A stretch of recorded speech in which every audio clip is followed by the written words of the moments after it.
Hello मेरे प्यारे से दोस्तों, जैसा कि हमने पिछले एपिसोड में देखा था कि लुओ फैंग को पता चल चुका था कि किंग तियानज़ेन असल में मॉन्स्टर रेस के कल्टीवेटर से मिल चुका है। वो एक गद्दार है और तभी लुओ फैंग किंग तियानज़ेन को मारने के लिए supreme fire God source crystal को समन कर लेता है। अब ये देख करके किंग तियानज़ेन वहां से भागने लगता है और इधर लुओ फैंग उस सोर्स क्रिस्टल को वहां पे डिस्ट्रॉय करता उससे पहले ही पूरा टाइम स्पेस फ्रीज हो जाता है और एक पोर्टल अपीयर होता है जो कि लुओ फैंग को लेकर के वहां से कहीं और चला जाता है। तभी हम देखते हैं कि लुओ फैंग एक अलग से यूनिवर्स में आ चुका था जहां पे लुओ फैंग ने हैवी एरो किंग को बता दिया होता है कि किंग तियानज़ेन मॉन्स्टर रेस के कल्टीवेटर से मिला हुआ है, वो एक गद्दार है और हैवी एरो किंग जल्द से जल्द स्टार टावर से दूर चला जाए और वो उससे बाद में मिलेगा।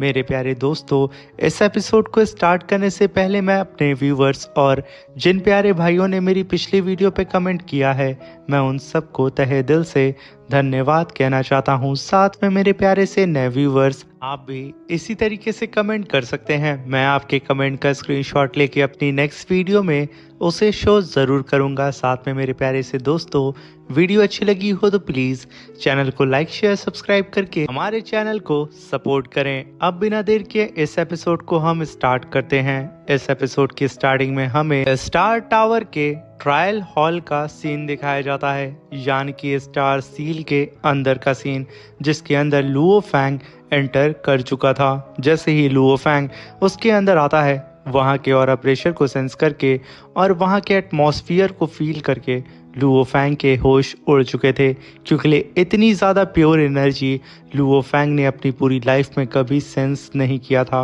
और लुओ फैंग ने ये एक्सपेक्ट नहीं किया था कि वो स्टार सील के एकदम मिड में खड़ा होगा। तभी हम देखते हैं कि लुओ फैंग बहुत ही तेज़ी से एक डायरेक्शन की तरफ जाने लगता है और उसी डायरेक्शन से आवाज़ आती है कि चाइल्ड मेरी तरफ आओ।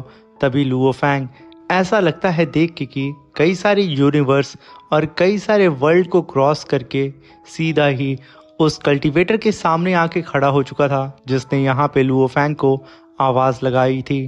तभी लुओ फैंग उस कल्टीवेटर को देख करके, जो कि असल में ठीक लुओ फैंग के सामने खड़ा था, लुओ फैंग कहता है कि मैं इन सीनियर के ऑरा को सेंस कर पा रहा हूँ। यकीनन ये बहुत ही ज़्यादा स्ट्रॉन्ग है। इनफैक्ट कोई भी वेनरेबल कल्टीवेटर इनके सामने नहीं टिक सकता है। वहीं पे हम देखते हैं कि वो कल्टीवेटर स्टार सील को अपनी हाथ में लेकर के खेल रहा होता है।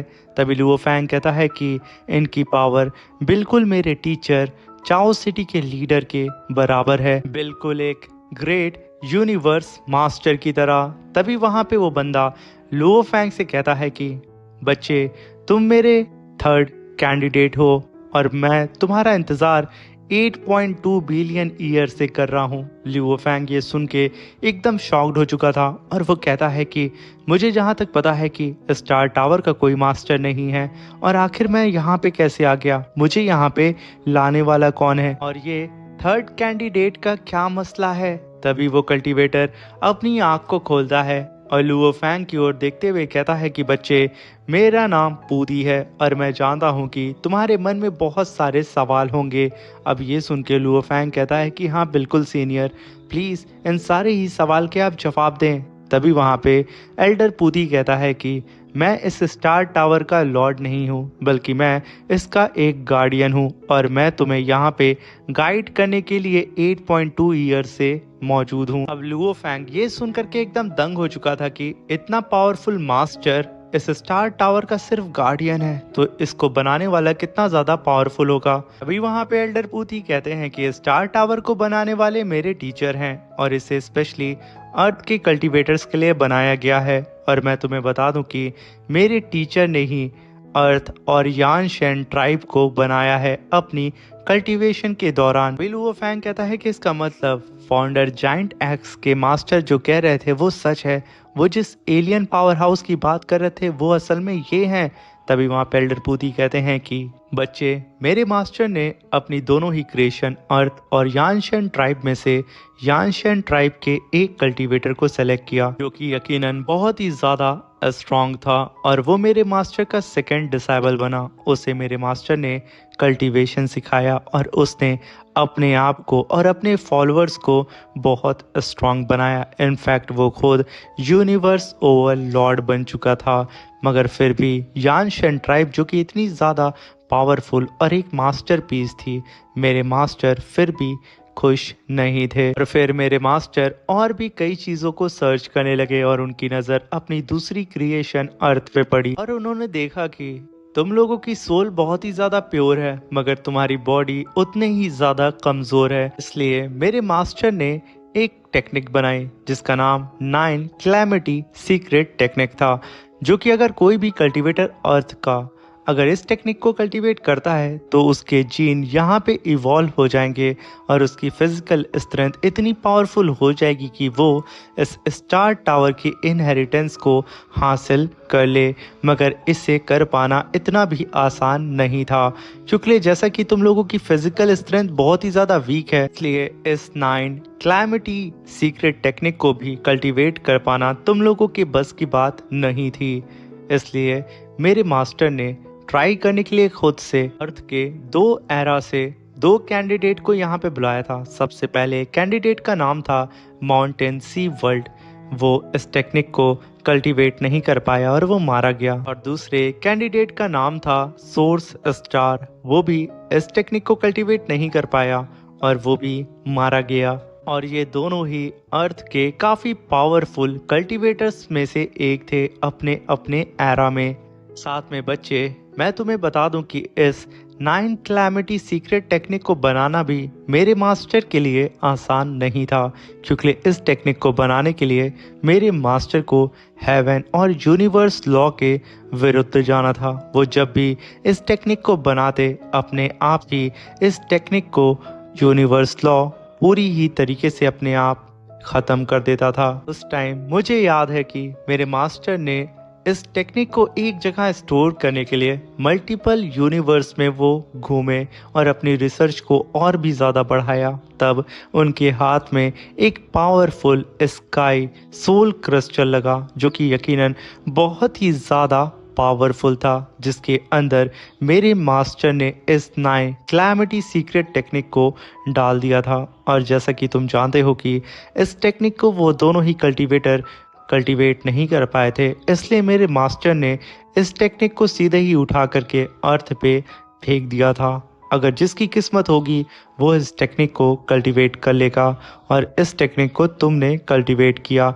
अब ये सुनकर के लुओ फैंग कहता है कि इसका मतलब वो स्काई सोल क्रिस्टल वही है, यानी कि वो ब्लैक मेटल प्लेट जो कि मेरी वाइफ को मिला था। मैं तो सोचता था कि ये शायद यानशैन ट्राइब का ही मेटल प्लेट है, मगर असल में ये तो स्काई सोल क्रिस्टल है। और मुझे याद है जब भी मैं दूसरे स्काई सोल क्रिस्टल के करीब जाता तो हम दोनों की सेम ओरिजिन को शेयर करने की वजह से मैं अपने आप उसकी तरफ खींचे चला जाता था। तभी वहाँ पे एल्डर पोती कहते हैं कि तुम अर्थ के सबसे स्ट्रॉन्गेस्ट कल्टीवेटर हो और तुमने स्काई सोल क्रिस्टल के टेस्ट को भी पास कर लिया है और उसके सीक्रेट मेथड को भी समझ लिया है। और यही सबसे बड़ा रीज़न है कि तुम स्टार टावर की तरफ खींचे चले आ रहे थे, क्योंकि स्टार टावर के अंदर ही तुम्हें अपने फाइनल पाथ को कंप्लीट करना होगा, जो कि असल में लाइफ एंड डेथ पाथ है। लुओ फैंग ये सुन के एकदम दंग हो जाता है और कहता है कि क्या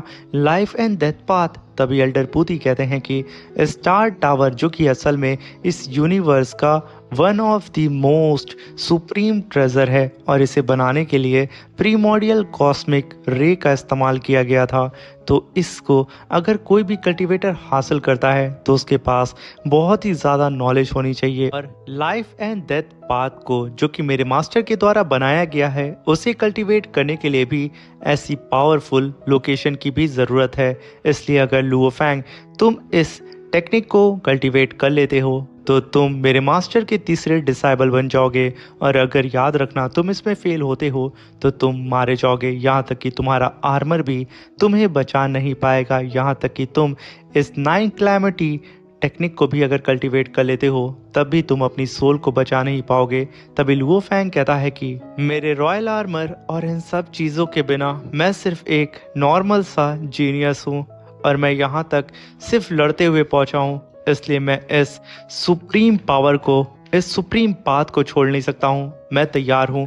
ये सुनकर के गार्डियन एल्डर पूती कहते हैं, तो ये ट्रायल टेस्ट जैसे ही एक्टिवेट होगा, तुम्हारा माइंड और तुम्हारी विल पावर भी इसे रोक नहीं सकती है। मरने के बाद ही तुम बाहर आ पाओगे। तुम्हें पता है ना, तुम्हारे ही अर्थ के 2 कल्टीवेटर, जो कि पहला कैंडिडेट 2600 और दूसरा कैंडिडेट 3300 ईयर्स तक ही इस कल्टीवेशन को कंटिन्यू कर सका, और साथ में वो भी जिंदा नहीं बचे और शायद उन्हें अब अफसोस होता होगा। क्या तुम अब भी आगे बढ़ना चाहते हो? तभी लुओ फैंग कहता है कि हाँ। तभी हम देखते हैं कि एल्डर पूती ने उस स्टार सील की पावर को एक जगह फ्यूज करके लुओ फैंग की बॉडी के अंदर प्लांट कर दिया था, और वो लुओ फैंग से कहते हैं कि बच्चे, मैं आशा करता हूँ कि तुम इस ट्रायल में पास हो जाओगे, क्योंकि तुम उन सब से बेहतर हो, क्योंकि तुमने अपनी जर्नी में ये प्रूव किया है। तभी हम देखते हैं कि लुओ फैंग सडन बहुत ही तेजी से मल्टीपल यूनिवर्स की तरह अलग अलग सी जगह पे जाता है, और इधर एल्डर गार्डियन तभी वो लुओ फैंग से कहते हैं कि बच्चे, तुम्हें 9 क्लैमिटी सीक्रेट टेक्निक को, जो कि अभी मैंने तुम्हारे फोरहेड के अंदर डाली है, उसे तुम्हें अपने कोर के साथ फ्यूज करके अपनी सोल और अपनी कोर और साथ में अपने जीन्स भी ज़्यादा पावरफुल बनाना होगा, जिसमें तुम्हें बहुत ज़्यादा दर्द होने वाला है। तभी हम देखते हैं कि लुओ फैंग बैठ के अपनी कल्टीवेशन करने लगता है, जहाँ पे लुओ फैंग कहता है कि यह क्रिस्टल जो कि मेरी बॉडी के अंदर गया है, वो मेरे कोर को पूरी तरीके से हिला करके रख दिया है। इनफैक्ट ये मेरे सोल को छोटे छोटे पार्ट में काट के रख दे रहा है। मुझे बहुत ज़्यादा दर्द हो रहा है। इतना दर्द तो गोल्डन हॉर्न बीस्ट को तब नहीं हुआ था जब वो 100 ब्लडी लुओ क्रिस्टल से फ्यूज हुआ था। वहीं पे हम देखते हैं कि लुओ फैंग और उसका गोल्डन हॉर्न बीस्ट और साथ में उसका डीमन क्लोन, उन सब की यहाँ पे हालत ख़राब हो रही होती है। सब के सब वहाँ पे चीख रहे होते हैं, और ऐसा करते हुए लुओ फैंग को 1 साल, 2 साल और यहाँ पे 60 साल हो चुके होते हैं, मगर अभी भी लुओ फैंग इस टेक्निक को अपने कोर के करीब तक नहीं ला पाया था। वो उससे अभी भी बहुत दूर थी, और हर गुजरते वक्त के साथ लुओ फैंग का दर्द बढ़ता जा रहा होता है। वहीं पे लुओ फैंग का फर्स्ट ब्रदर, वो भी अपनी कल्टीवेशन और अपने स्किल को बहुत ज़्यादा इम्प्रूव कर चुका था अपनी वाइफ के साथ, और वहीं पे लुओ फैंग का सेकंड ब्रदर, वो भी अब बहुत ज़्यादा पावरफुल हो चुका था, और उसकी थंडर स्ट्राइक इतनी ज़्यादा कमाल की हो गई थी कि वो एक फीस्ट के अंदर पूरे के पूरे कई सारे प्लैनेट्स को चुटकियों में डिस्ट्रॉय कर देता है। वहीं पे हम लुओ फैंग को देखते हैं, जो कि कहता है कि मेरा सोल पेन पहले से भी ज़्यादा स्ट्रांग हो चुका है। इतना दर्द तो मुझे 1000 ईयर की कल्टीवेशन में भी नहीं हुआ था। तभी लुओ फैंग कहता है कि मुझे यहाँ पे अब अपना माइंड डाइवर्ट, ईस्ट गॉड के स्टैचू को सही ढंग से समझ के तभी मैं अपने माइंड को थोड़ा डाइवर्ट कर सकता हूँ और इस दर्द से अपने अटेंशन को दूर कर सकता हूँ। ऐसा करते हुए लुओ फैंग को अब 100 ईयर्स बीत चुके थे। तभी हम देखते हैं कि अब ऐसा करते करते लुओ फैंग को 300 ईयर्स बीत चुके थे, मगर इधर लुओ फैंग के आर्मर से भी उसका ब्लड बाहर निकल रहा होता है, और दूसरी साइड लुओ फैंग के पुराने टीममेट्स पहले से भी ज़्यादा पावरफुल हो चुके थे। और वहीं पे हम लुओ फैंग के बड़े बेटे को देखते हैं, जो कि प्रिंसेस स्टार के साथ मिल करके अलग अलग गैलेक्सी में कई सारे चाओ बीस्ट का शिकार कर रहा होता है, वो भी अपने वेपन से। यहाँ पे तो लुओ फैंग के बेटे का अंदाज ही बिल्कुल अलग होता है। वहीं पे स्टार प्रिंसेस उससे कहती हैं कि तुम अकेले चाओ बीस्ट का शिकार नहीं कर सकते हो बेवकूफ़, तुम्हारी करंट स्ट्रेंथ इतनी नहीं है। ये सुनकर के लुओ फैंग का बेटा कहता है कि मैं किसी भी कीमत पे अपना ब्रेक थ्रू करूँगा और अपनी लिमिट को क्रॉस करके अपने फादर के नक्शे कदम पे चलूँगा, और देखना एक ना एक दिन मैं अकेले इन सारे ही चाओ बीस्ट का शिकार करूँगा, और उस टाइम तुम मुझे सल्यूट करोगी। ये कहने के साथ वो और भी ज़्यादा मोटिवेट होता है, मगर तभी वहाँ पे बोलन की एंट्री होती है, जो कि कहता है कि लिटिल गाय, तुम बिल्कुल अपने फादर की ही तरह बात करते हो, और मुझे यकीन है कि तुम एक ना एक दिन अपने फादर की ही तरह पावरफुल बनोगे। बस इसी तरीके से कल्टीवेशन करते रहो और आगे बढ़। सुनकर के लुओ फैंग का बेटा काफ़ी खुश होता है, और यहाँ पे लगभग 1000 साल बीत चुके होते हैं लुओ फैंग को कल्टीवेशन करते हुए, जहाँ पे अभी तक भी लुओ फैंग सही ढंग से इस टेक्निक को अपने कोर के साथ फ्यूज करके अपने जीन को सही ढंग से पूरी ही तरीके से इवॉल्व नहीं कर पाया था। लुओ फैंग को अभी भी यहाँ पे बेपनाह दर्द हो रहा होता है, मगर वो कैसे भी करके अपने माइंड को डाइवर्ट करके रखता है। इसी के साथ ये एपिसोड भी यहाँ पे ख़त्म होता है। Thank you for watching, bye bye, take care.